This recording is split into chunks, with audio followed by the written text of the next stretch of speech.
Paz do Senhor, amados irmãos, Pastor Fábio aqui. O áudio agora sobre as colheitas de Israel.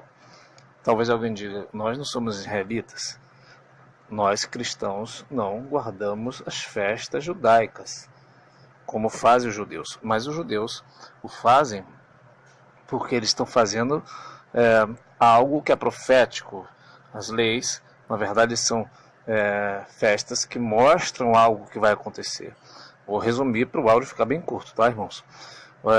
Todas as festas judaicas têm significados proféticos e Jesus as cumpriu, ok? Exemplo, festa da Páscoa. Jesus foi nosso Cordeiro Pascual e cumpriu. Aí logo após a Páscoa vinha pães asmos. Jesus cumpriu os asmos porque ele é o nosso pão sem pecados, sem fermento, porque asmo é pão sem fermento. E Jesus, o fermento significa pecado e verdade. Tanto que Paulo fala sobre os asmos da sinceridade da verdade. Jesus cumpriu pães asmos. Cumpriu também primícias quando ressuscita. Então Jesus, ele cumpriu essas 3 festas. E após a sua ressurreição, um dia de primícias, na festa judaica, após 50 dias, vinha Pentecoste. Por isso que é Pentecoste, porque são 50 dias após as primícias, 50 dias após a Páscoa, na verdade, vinha-se o dia de Pentecostes. E Jesus cumpriu o Pentecoste batizando os discípulos com o Espírito Santo. Então, sempre de alguma forma, Jesus cumpriu. Inclusive, ele fica 40 dias na terra e tem um porquê ele ficar de 40 dias. Depois os irmãos podem pesquisar aí na internet e você vai ver o que significa a contagem do Homer, ou a contagem dos feixes, que demorava 40 dias. Então ele fica 40 dias na terra. Então, todas as festas de Israel, de alguma forma, se cumprirá, tá? Então a figura do arrebatamento é a festa de trombetas. Por isso que o Senhor vem com a lei de Deus, com a trombeta de Deus, a trombeta soará. Você vai ver a trombeta falando sobre isso. Inclusive, a festa das trombetas é a única que ninguém sabe o dia nem a hora, porque é preciso ficar uma lá esperando aparecer a lua nova, descrita em Joel e também no Salmo.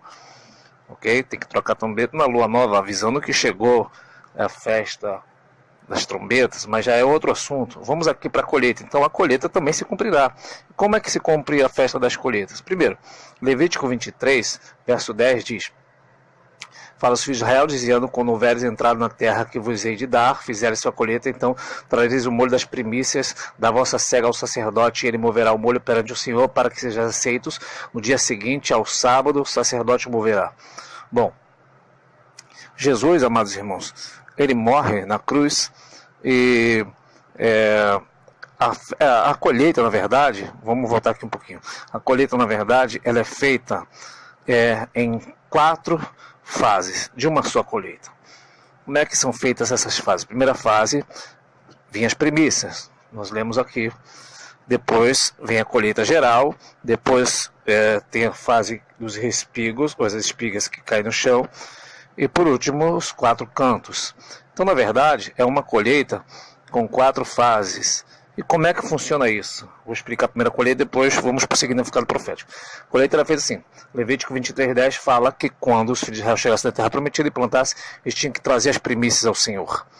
Por quê? Você ia lá, tinha a sua plantação de trigo, você tinha a sua plantação, seu pomar, seja lá o que for, você tinha que levar a oferta de primícias ao sacerdote antes mesmo de fazer a sua colheita. Então você levava o sacerdote a sua primícia, o sacerdote oferecia para Deus, ok, essa primícia, então o sacerdote autorizava a fazer sua colheita geral para você. Então você fazia a sua colheita geral, sendo que em Levítico 19:10 vai falar que quando tu fizeres a colheita da vossa terra, a beirada do teu campo não cegarás totalmente, nem as espigas caídas colherás na tua cega. Semelhantemente, não rebuscarás a tua vinha, nem colherás os bagos caídos da tua vinha. Deixarás os pobres estrangeiros, porque eu sou o Senhor vosso Deus. Então, tem outras referências de Deuteronômio 24. Primeira fase vinha as primícias, então você oferecia ao sacerdote e depois você podia colher para você e para sua família, tá, a colheita geral. Só que o que caísse no chão tinha que deixar para os pobres, segundo está escrito em Levítico 19, e os campos não podia colher, porque era para os peregrinos e para os forasteiros, ok? Então assim era feita. Quantas colheitas? Uma só, mas só que havia essas 4 fases diferentes. Ok? E o que significa isso profeticamente? Primeiro, em 1 Coríntios 15, fala sobre a ordem da ressurreição. Cristo, as primícias, depois os que são de Cristo na sua vinda. E como é que isso funciona? Jesus, em Mateus 27, quando ele morre, há um grupo de santos que ressuscitam. Ok? Eu sei que algumas pessoas dizem que esses santos que ressuscitaram, eles ressuscitaram como Lázaro, e depois voltaram a morrer, mas a Bíblia não diz isso. A Bíblia diz que eles ressuscitaram e depois da ressurreição de Jesus, entraram na cidade santa. Ora, irmão, em Apocalipse, capítulo 11, a cidade de Jerusalém é descrita tão pecaminosa que ela é chamada de Sodoma e Egito. Nessa época em que Jesus morre lá, né, dominada Jerusalém por romanos, mataram o Senhor, apedrejavam os profetas. Então ela não pode ser chamada cidade santa. Cidade santa é a Jerusalém celestial. Então, em Mateus capítulo 27, quando Jesus ressuscita, ele entrega as primícias ao Pai. Assim como tinha que se entregar as primícias ao sacerdote, o sacerdote oferecer a Deus, Jesus, ele quando morre, tá? Ele diz para... Olha só que coisa interessante. Jesus morre na cruz. Antes de morrer, ele fala para o ladrão, para o malfeitor, que hoje estarás comigo onde? No paraíso. Então Jesus vai ao paraíso com o malfeitor em espírito, enquanto o corpo de Jesus está na terra. Ao terceiro dia, Jesus ressuscita. Quando Maria chega até Jesus, vai tocar, Jesus fala assim: não me toques agora, porque ainda não subi ao Pai, vosso Pai, ainda não subi. Entenda bem, Jesus disse não subi. Por quê? Porque logo após ressuscitar, Jesus não tinha subido ressuscitado ainda para levar as primícias. Então, mais na frente, você vai ver depois Jesus aparecendo para os discípulos, e Tomé diz: eu só creio se eu ver, se eu tocar. E Jesus aparece e fala para ele: me toca agora, Tomé. Aí Tomé: Senhor meu, Deus meu, toca aqui do meu lado. Então, vemos Jesus dizendo: não me toques. Depois vemos Jesus dizendo para Tomé: pode me tocar. Nos dando a entender que Jesus, nesse meio tempo em que ele ressuscita, que ele diz não subiu ao Pai, ele sobe ao Pai e oferta as primícias para o Pai, que é Deus. As primícias são aqueles santos que ressuscitam em Mateus 27.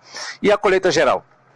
1 Coríntios 15, 1 Tessalonicenses 4, que os que morreram em Cristo ressuscitarão primeiro. É por isso que quem morreu vai ressuscitar primeiro do que nós que estivermos vivos para sermos arrebatados. Ok? Então, os que morreram em Cristo ressuscitarão primeiro. Então, essa é a colheita geral, onde haverá um número sem tamanho de quantidade de pessoas que vão ressuscitar. Muitos. Desde 2000 anos para cá, desde o tempo que Jesus morre para cá, vai ressuscitar todos os santos, irmão. Todos os santos. Então, vai ser uma colheita geral muito grande. E qual a outra fase da colheita? Bom, os que ficarem, ok, que vão ficar, na grande tribulação vai ficar pessoas, só que, já foi falado até no grupo hoje, segundo está escrito em Apocalipse 6, muitos serão degolados, Apocalipse 13, que não adorar a besta vai ser morto, Apocalipse 15, foi visto um grupo que saiu vitorioso da marca da besta, e a marca da besta será na grande tribulação, Apocalipse 20, houve aqueles que não adoraram a besta, receberam a sua marca, e por isso participaram da primeira ressurreição. Então, aí é que está a confusão dos pós-tribulacionistas. Eles dizem: mas aqui está a primeira ressurreição. Não, ali não diz que essa foi a primeira ressurreição no sentido da única ressurreição. Diz que aquela ali é a primeira ressurreição, e bem-aventurado aquele que tem parte da primeira ressurreição. Então, na verdade, a primeira ressurreição ela começa em Mateus 27, passa pelo arrebatamento e fecha-se esse ciclo da ressurreição em Apocalipse 20. Tá? E os feixes e os trigos, os grãos que caem no chão, que é para os pobres, significa os que ficarem na grande tribulação, que poderão também ser salvos. E também, irmãos, 4 cantos, na verdade, os 4 cantos significa Israel, não é? Israel. Por quê?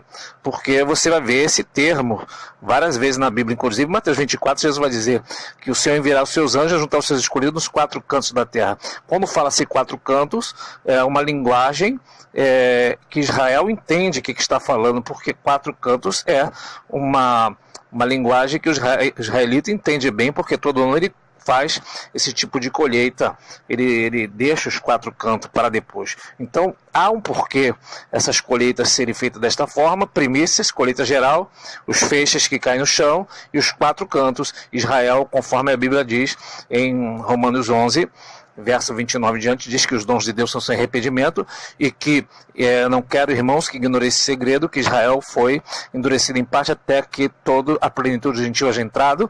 Então todo Israel será salvo, que todo Israel, os 4 cantos que estiverem vivos por ocasião da vinda de Jesus. Então por que os anjos vão ter que fazer esse trabalho de juntar os escolhidos nos 4 cantos da terra? Porque tem pessoas hoje na terra que pode ser judeu e nem sequer sabe. Não é os que estão lá em Jerusalém que são judeus, porque nem todos que são de Israel, estão em Israel, são israelitas, ok? Não é porque a pessoa se diz judeu que é.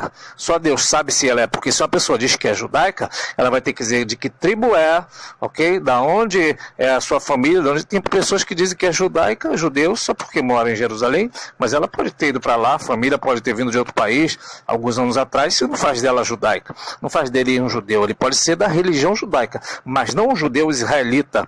Tem que ter uma tribo para ser israelita. Então, amados irmãos, essa é, de forma resumida, a festa ou a lei das colheitas. A lei das colheitas tem a ver com a ressurreição dos santos. Sendo assim, se restar alguma dúvida aí para os irmãos, qualquer coisa, nós podemos responder aqui. Amém? Paz do Senhor, Deus abençoe a todos. Paz do Senhor, amados irmãos, pastor Fábio aqui.